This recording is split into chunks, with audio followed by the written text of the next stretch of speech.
So I just dropped this woman off, and as I was outside her house, we were just chatting. She was just telling me something. All of a sudden, this guy, in complete darkness, right, just went, "Oh, have you got another one after that?" Frightened the life out of me, frightened the life out of her. And I was like, yeah. I didn't know I had, but I probably did. So I was just like, yeah, all right. Well, can you ring one for me?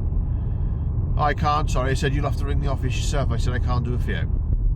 "All right, I'll just walk to Bargain then." Right. So she's a bit nervous now because he's just shouted in the middle of the street. He's right up next to the car, then asked me to ring the office. Smoking, he was on something, obviously, the way he was, and I could smell he'd been smoking funny fags, like.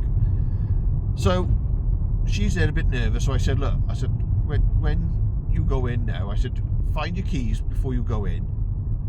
I said, "And then, I'll wait for you to go in before I drive off, wait for you to open the door, and then I'll go."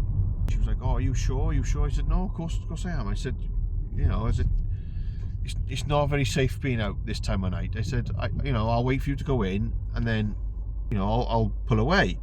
So she was very, very grateful for that. But that guy, he just ran. He didn't even sort of do it discreetly. He just shouted at the top of his lungs at like 10 to 11 at night, asking me if I had another run booked after this.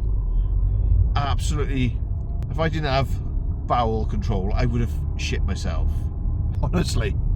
But yeah, he absolutely scared the life out of her. Poor woman.